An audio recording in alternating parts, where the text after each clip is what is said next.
बिस्मिल्लाहिर्रहमानिर्रहीम। अस्सलाम वालेकुम दोस्तों, अनमोल हेल्थ टीवी की तरफों तुहानू सारियां भरावां नू खुशामदीद करते हैं। अज बड़ा ही खास एक जिहड़ा तेल है रोगनी तेल जिन्होंने कहा जाता है वो इंशाअल्लाह तैयार करने का तरीकाकार तुहानू दसांगे।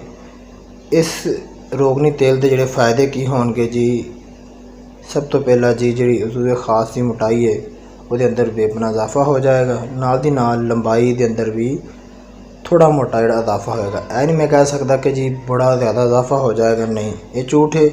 कोई भी दोस्त जिहड़े हकीम दसदे ने कि जी बस तेल लाओ तो फौरन ही तुहाडा नफ्स 7 इंच का हो जाएगा, 8 इंच का हो जाएगा, नहीं इंज नहीं होएगा। ठीक है, थोड़ा जिहा इजाफा हो जाएगा। ठीक है, उस नाल जिहड़ी नफ्स की जिहड़ी जान है, बेजान जिहा नफ्स है, यानी कि उहदियां नाड़ां सुक्कियां होईयां ने, उन्हां दे अंदर ताकत आ जाएगी, वो दोबारा नाड़ां बहाल हो जाणगियां।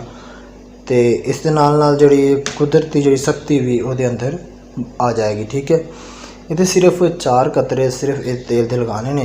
इंशाअल्लाह 4 कतरे लगाने तो बाद तुसा सानू दसना भी है कि इस तेल ने तुहानू कितना फ़ायदा देता है। ठीक है, कमेंट बॉक्स के अंदर जाके जरूर सानू दस्या करो जिहड़ियां साडीआं वीडियोज़ ने वो तुहानू कितना फ़ायदा दे रही हैं।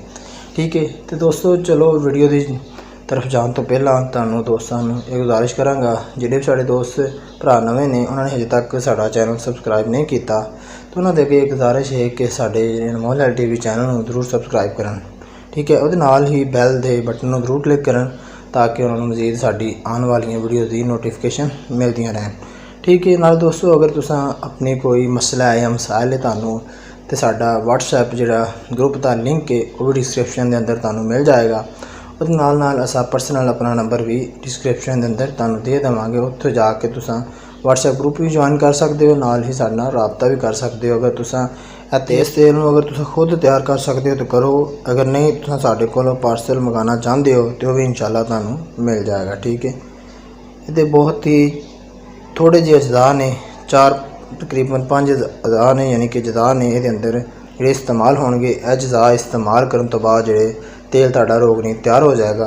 तेनू आप भी लाओ तो दोस्तों भी पहुँचाओ इस तेल नू। ठीक है, सब तो पहला ये अज़ा तुसां नोट करो साडे तरफों। ठीक है, सब तो पहला तुसां की लैना जी, रोगनी दालचीनी लैनी है 12 ग्राम। रोगनी दालचीनी तुसां 12 ग्राम लै लैनी है। ठीक है, इसी तरह रोगने लौंग ले लेने ने 12 ग्राम।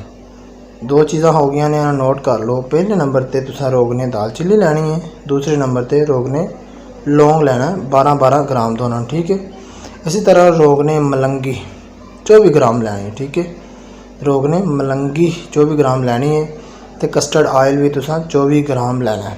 ठीक है, इन्हां चारां यानी कि तेलों तुसां की करना जी, इन्हां चारां तेलों तुसां एक जिहड़ा मिक्सर जिहा लैके उहदे चंगी तरह इनू मिक्स करना तेलों। ठीक है, ताकि एन अच्छी तरह मिक्स हो जाए तेल। ठीक है, फिर एक तुहाडा तला जिन्हें कहा जाता है रोगनी आयल वो तैयार हो जाएगा। ठीक है, इन्हां मिक्स करने तो बाद अच्छी तरह खूब मिलाने तो बाद, ठीक है, तो ये जिहड़ा तेल जी तुहाडा तैयार हो गया है। ठीक है, इन्होंने लगाना किस तरह, सब तो पहला रात को सौन तो सब पहला, ठीक है, रात को सौन तो पहला तुसां इन्हूं ज़ूए खास जिहड़ी है ना, ज़ूए खास यानी कि अगला हिस्सा छड्ड के कैप जिन्होंने कहा जाता है उन्होंने छड्ड के बाकी जिहड़ी चारों तरफ यदि उंगली के नाल मालिश करनी है हल्की हल्की। ठीक है, उसकी चारों तरफ मालिश करनी है। ठीक है, मालिश करने तो बाद जिहड़ा ना कोशिश है करो कि इहदे नाल कि पान का पत्ता अगर तुहानूं लभ जाता है वो लवेड़ लवो, ताकि जिहड़ी साइडां ते तुहाडे पट्टां ते जिहड़ा तेल है या नफ्स है वो टकरावे ना। ठीक है,